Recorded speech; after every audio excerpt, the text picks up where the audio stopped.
1982 সালের 24 মার্চ তৎকালীন সেনাপ্রধান এইচ.এম. এরশাদ সামরিক অভ্যুত্থানের মাধ্যমে নির্বাচিত প্রেসিডেন্ট সাত্তারকে উৎখাত করে দেশে সামরিক আইন জারি করেন। সামরিক স্বৈরাচারের দমন পীড়নে এ সময় বিএনপি কঠিন সংকটে পড়ে। 1983 সালের মার্চ মাসে বেগম খালেদা জিয়া বিএনপির সহসভাপতি এবং 1984 সালের 10 মে চেয়ারপারসন নির্বাচিত হন। রাজনীতিতে নতুন হলেও দায়িত্ব নেয়ার পর থেকেই বেগম জিয়া দলকে সুসংগঠিত ও শক্তিশালী অবস্থানে নিতে সক্ষম হন। দীর্ঘ 9 বছর স্বৈরাচার বিরোধী আন্দোলন সংগ্রামের মাধ্যমে তিনি হয়ে ওঠেন আপোষহীন নেত্রী। 8 বছরে 7 বার তাকে অন্তরীণ করা সত্ত্বেও বেগম জিয়া অবৈধ ক্ষমতা দখলকারী এরশাদের বিরুদ্ধে আন্দোলন তীব্র থেকে তীব্রতর করে তোলেন। স্বৈরাচার বিরোধী আন্দোলনের সূতিকাগার ছিল ধানমন্ডি 27 নম্বর সড়কের এই বাড়িটি। জন্মলগ্ন থেকেই এটি ছিল বিএনপির অফিস। শহীদ রাষ্ট্রপতি জিয়াউর রহমানও এখানে বসতেন। 90-এর গণ আন্দোলনের সেই সময়ে ছাত্র নেতারা জানালেন তাদের স্মৃতিময় অফিসটির কথা।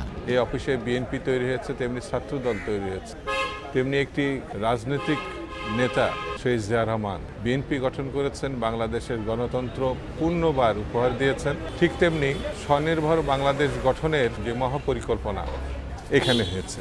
এখান থেকেই স্বৈরাচার বিরোধী আন্দোলনের মাধ্যমে 1990 ছাত্র গণঅভ্যুত্থান সবকিছুই দেশনেত্রী বেগম খালেদা জিয়ার দিক নির্দেশনা অনুযায়ী আমরা সফল একটি স্বৈরাচার বিরোধী আন্দোলন করেছিলাম। আমাদের প্রাণপ্রিয় আপোষহীন দেশনেত্রী বেগম খালেদা জিয়া, তার উত্থান হয়েছে এই ধানমন্ডি 27 নম্বর অফিস থেকেই। তিনি এই অফিসে থেকে সকল আন্দোলনের কর্মসূচি তিনি প্রণয়ন করেছেন, ঘোষণা করেছেন। এই দরজার অবকাঠামো এইভাবে ছিল না। পিছনে একটা রুমে ছিল বিএনপির অফিস, ওইটা ছাত্রদল আমরা দপ্তর অফিসে ব্যবহার করতাম, বিএনপিও করতো। আর আমরা ছাত্রদল সোজাসুজি মাঝখানে ওই কর্নারের রুমে বসতাম। মাঝখানে রুমে মহাসচিব বসতেন, যিনি মহাসচিব থাকতেন, আর এই রুমে ম্যাডাম নিজে বসতেন।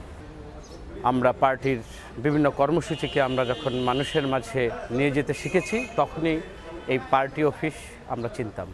এই বিএনপি অফিস থেকে স্বৈরাচার এরশাদ বিরোধী আন্দোলনের সূচনা হয়েছে। এই অফিসে দেশনেত্রী বেগম খালেদা জিয়া স্বৈরাচারের বিরুদ্ধে আন্দোলনের নেতৃত্ব দিয়েছিলেন, যার কারণে তিনি ছিলেন আপোষহীন, তিনি ছিলেন দেশনেত্রী।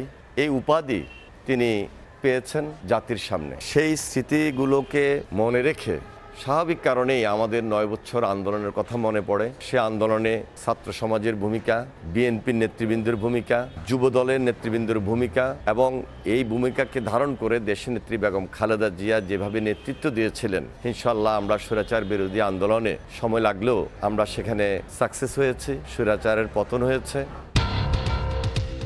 তীব্র গণ আন্দোলনের মুখে 1990-এর 6 ডিসেম্বর এরশাদের পতন হয়। এই গণতন্ত্র পুনরুদ্ধারের জন্য অনেক ভাই শহীদ হয়েছে।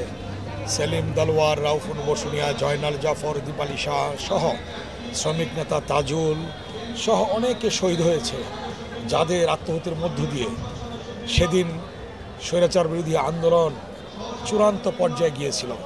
ডাক্তার মিলনের আত্মহত্যা ছিল একটা টার্নিং পয়েন্ট, এবং এখান থেকে সমস্ত পেশাজীবীরা, বুদ্ধিজীবীরা এবং সকল রাজনৈতিক দল রাজপথে নামলেন, এবং বিশেষ করে সর্বদলীয় ছাত্র ঐক্য গঠন হয়েছিল, এবং সর্বদলীয় ছাত্র ঐক্যের মাধ্যমে আমরা যে আন্দোলন করেছি, এই আন্দোলন করতে পেরেছি দেশনেত্রী বেগম খালেদা জিয়ার আপোষহীন নেতৃত্বের কারণে এবং তার সঠিক দিক নির্দেশনার কারণে।